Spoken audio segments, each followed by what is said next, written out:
Kami akan membahas mengenai pelanggaran etika yang pernah dilakukan oleh perusahaan Apple. Sebelum terjun ke dalam pembahasan, berikut adalah anggota dari kelompok kami. Ada Rizkal, kemudian ada saya sendiri, Timothy, ada Catherine, ada Harry, ada Hanif, dan Randy.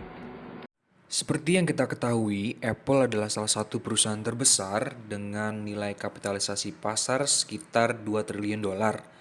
Tapi terlepas dari besarnya perusahaan ini, mereka sempat melakukan beberapa pelanggaran etika. Di antaranya adalah pelanggaran hak asasi manusia di mana mereka memberikan upah kerja yang minim terhadap karyawan mereka. Banyak dari mereka melakukan protes terhadap tingginya working hours yang mereka berikan, yakni sekitar 60 hingga 80 jam per minggu. Hal tersebut tidak sebanding dengan upah kerja yang mereka terima, dan banyak dari mereka mengalami stres dan juga akhirnya resign dari pekerjaan mereka.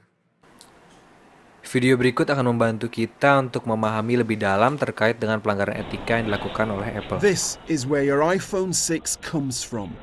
These are the first secret pictures from inside the factories that produce for Apple. An exhausted workforce, people sleeping on their breaks, others falling asleep as they work. 你们睡觉，我说有人睡觉喜欢往字据上靠，你们不要睡在字据上，那东西有劲的，万一漏气了你就完了。 In 2010, after 14 workers killed themselves at another factory producing iPhones, Apple published promises to protect workers. So have things changed? Our undercover reporters got jobs through agencies, and within minutes, Apple's rules were broken.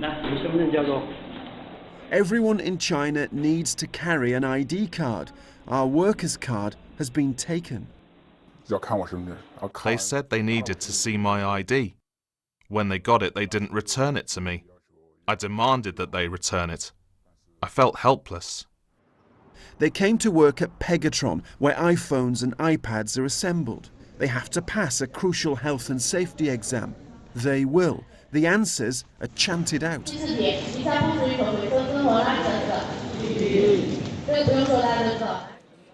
And they're offered a choice whether they want to work nights or do work standing up. But there's no choice.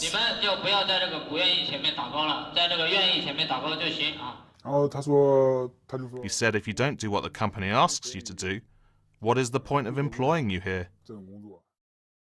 Apple told us they've seen no evidence of coaching. On ID cards, Apple says they've done more than any company to prevent the widespread abuse of migrant workers. Once in, our reporters were overwhelmed by the workload.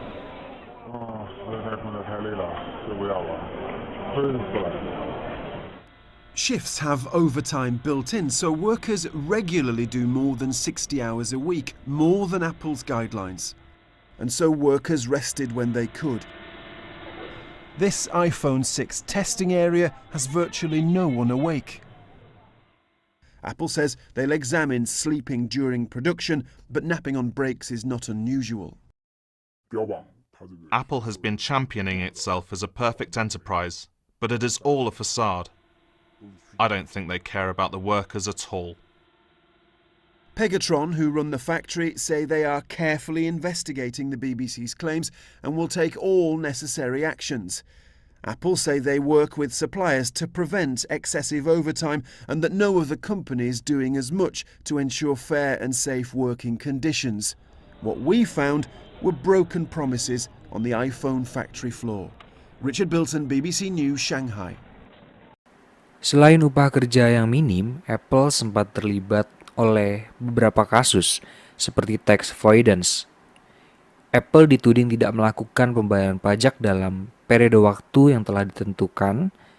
Namun Apple sudah memberikan penjelasan berupa statement di mana pelanggaran yang mereka lakukan tersebut bukan atas unsur kesengajaan, melainkan atas dasar unsur ketidaktahuan atas regulasi dan hukum yang berlaku di negara tempat mereka beroperasi. Dari pelanggaran etik yang sudah saya jelaskan sebelumnya, kita dapat menyimpulkan bahwa pastinya pelanggaran yang sudah mereka lakukan memiliki dampak, yang negatif bagi beberapa bidang dalam operasi bisnis mereka. Yang pertama, yang pastinya terdampak ialah lapisan masyarakat yang bekerja, terutama mereka yang ditinggalkan oleh keluarga yang bunuh diri akibat besarnya stres dan working ethics yang diberikan oleh Apple, serta kecilnya upah yang sudah diberikan yang tadi sudah saya jelaskan juga sebelumnya. Kemudian yang kedua yang pastinya terdampak ialah reputasi. Apple pastinya akan memiliki reputasi yang buruk melihat pelanggaran yang sudah mereka lakukan. Reputasi yang buruk ini juga nanti akan berdampak pada investor dan juga consumer, juga semua stakeholder yang terkait. Kemudian yang ketiga, ada juga dampak yang dirasakan oleh konsumen yang akan mengakibatkan keraguan atas integritas Apple dalam menjalankan operasi bisnis mereka. Apakah mereka menjalankan operasi bisnis mereka dengan bisnis ethics yang benar ataupun dengan menerapkan integritas yang baik di lapangan.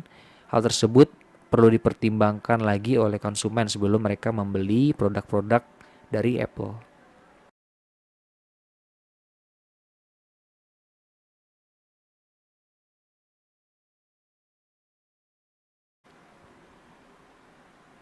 Untuk memperbaiki citra dan juga mengembalikan trust customer, Apple melakukan beberapa hal sebagai respon terhadap pelanggaran etika yang sudah mereka lakukan. Di antaranya adalah memperketat standar dan audit di rantai pasokan mereka. Apple juga membentuk program supplier responsibility di mana Apple telah mengembangkan program supplier responsibility yang bertujuan untuk memastikan kepatuhan terhadap standar etika dan lingkungan yang ketat di seluruh rantai pasokan mereka. Kemudian Apple juga menyediakan sumber daya untuk pekerja, di mana Apple berinvestasi dalam berbagai program untuk meningkatkan kondisi kerja dan kesejahteraan pekerja di pabrik-pabrik mitra produksi mereka. Dan mereka juga menyediakan pelatihan kerja, pendidikan, dan sumber daya kesehatan bagi pekerja di berbagai lokasi produksi. Dan tidak lupa Apple juga meningkatkan transparansi publik dengan merilis laporan keberlanjutan tahunan yang mencakup informasi tentang praktik kerja, keberlanjutan lingkungan, dan inisiatif sosial perusahaan. Laporan tersebut memberikan informasi rinci tentang langkah-langkah yang diambil oleh Apple untuk mengatasi pelanggaran etika ke depannya. Apple juga melakukan kolaborasi dengan organisasi independen seperti Fair Labor Association atau FLA untuk melakukan audit independen pada pabrik-pabrik mitra produksi mereka. Hal ini membantu meningkatkan akuntabilitas dan transparansi dalam upaya mereka untuk mengatasi pelanggaran etika. Apple juga meningkatkan pemantauan dan pengujian produk untuk memastikan produk mereka mematuhi standar etika. Mereka telah memperketat proses pemantauan dan pengujian produk mereka untuk mengidentifikasi dan mengatasi masalah seperti penggunaan bahan kimia yang berbahaya, pelanggaran hak kekayaan intelektual, dan perlakuan yang tidak adil terhadap pekerja. Jadi dapat disimpulkan dalam menjalankan bisnis, integritas dan tanggung jawab sosial adalah prinsip-prinsip yang sangat penting.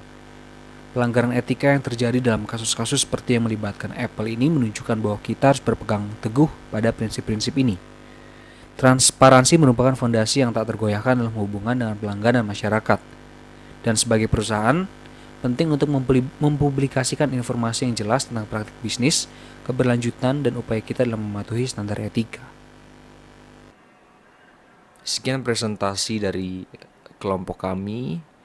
Jikalau ada pertanyaan, silahkan ditanyakan, dan kalau ada kekurangan mohon dimaafkan. Terima kasih.